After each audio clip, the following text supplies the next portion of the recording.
नौकरी अच्छी होती है कि बिजनेस? बिजनेस अच्छा होता है।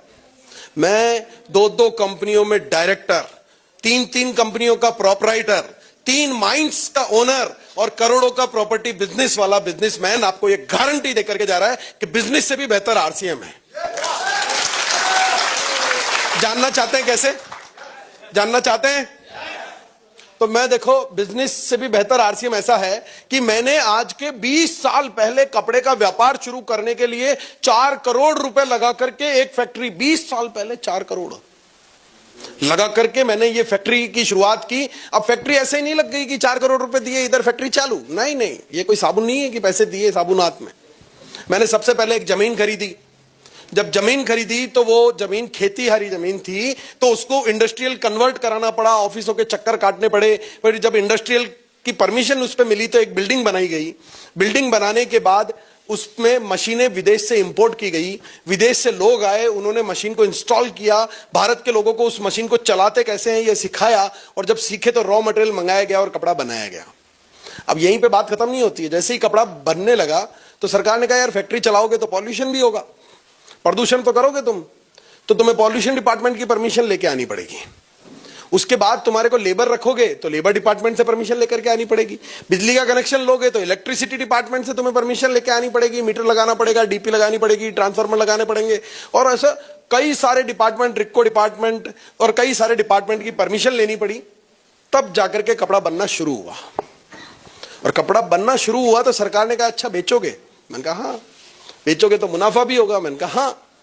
तो बोले फिर हर महीने तुम्हारे को जीएसटी भी जमा कराना पड़ेगा, जीएसटी का रिटर्न भर करके जमा कराना पड़ेगा, फिर हर महीने टीडीएस का रिटर्न भर करके जमा कराना पड़ेगा, फिर साल के अंत में इनकम टैक्स का रिटर्न भर के इनकम टैक्स जमा कराना पड़ेगा। इनकम टैक्स साल के अंत में भरोगे, पहले एडवांस टैक्स तुम्हें हर 3 महीने में जमा कराना पड़ेगा। और इतना सारा करने के बाद भी काम खत्म नहीं होता, स्टाफ रखना पड़ता है, तनख्वाह बांटनी पड़ती है, बिजली के बिल भरने पड़ते हैं, और फिर रंगदारी वाले आ जाते हैं, बोले हम कहां जाएंगे,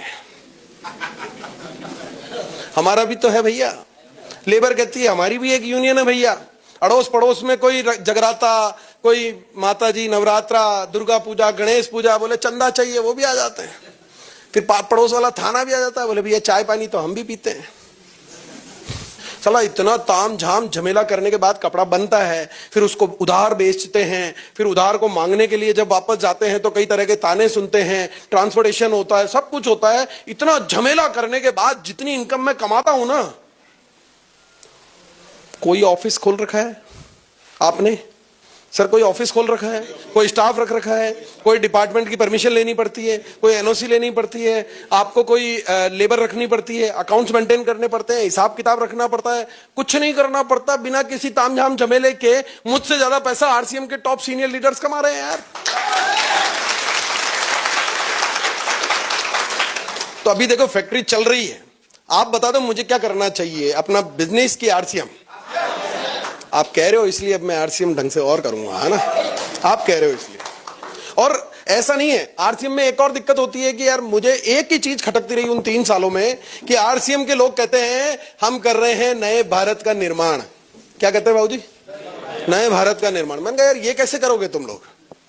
मेरे जैसे बड़े बड़े इंडस्ट्रियलिस्ट जो लाखों करोड़ों का टैक्स भरते हैं, उनके टैक्स के पैसों से रोड बनता है, स्ट्रीट लाइट लगती है, कॉलेज खुलते हैं, स्कूल खुलते हैं, हॉस्पिटल बनते हैं, बांध बनते हैं, आपके घरों तक लाइटें पहुंचती है, पानी पहुंचता है। हमारे टैक्स के पैसों से होता है यार भारत का निर्माण।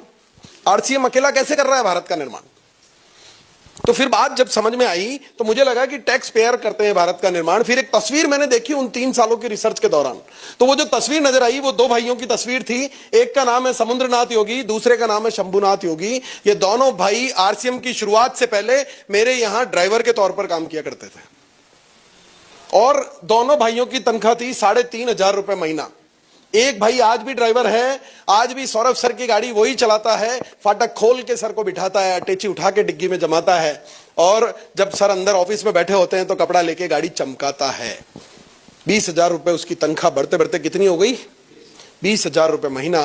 और वहीं ये दूसरा भाई जिसने निर्णय लिया कि मुझे तो अब आरसीएम अभियान का हिस्सा बनना है, आरसीएम के प्रोडक्ट खाना शुरू किया, लोगों को बताना शुरू किया, इसकी 1 महीने की इनकम है 2.5 लाख रुपए महीना।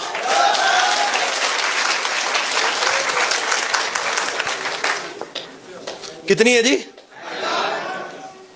सोचो यार, ड्राइवर ही रह जाता तो 20,000 तो मिलता, फिर हमारे सामने कभी बैठने की हिम्मत नहीं करता। पर आज ये समुद्रनाथ योगी टीसी सर के साथ बैठ करके चाय पीने की हिम्मत रखता है। पैसे के साथ साथ ये सम्मान आरसीएम आपको दिलाता है। और केवल इतना ही नहीं, अब बताओ मुझे कि कौन करता है नए भारत का निर्माण? आरसीएम की मेरे जैसे टैक्स पेयर कैसे करता है आरसीएम? मैं आपको बताता हूं कि कुछ टैक्स पेयर्स के टैक्स चुकाने से भारत का निर्माण नहीं होगा, बल्कि आरसीएम जैसी शक्ति के साथ मिलकर के भारत के प्रत्येक नागरिक को इनकम टैक्स चुकाने वाला जब हम बना देंगे तो इस नए भारत का निर्माण होगा। और इन्वेस्टमेंट, कुछ पैसा लगता है जी आपका? 1 रुपए का इन्वेस्टमेंट नहीं लगता। पर मैं बिजनेसमैन आदमी, बढ़िया आदमी, मेरे दिमाग में एक टेंशन, साला भीख मांगने के लिए भी पहले एक चटाई और कटोरा खरीदना पड़ता है। खरीदना पड़ता है कि नहीं खरीदना पड़ता? तो ये बिना इन्वेस्टमेंट के लोग करोड़पति कैसे बन रहे हैं? साला भीख नहीं मांग सकता बिना इन्वेस्टमेंट के आदमी।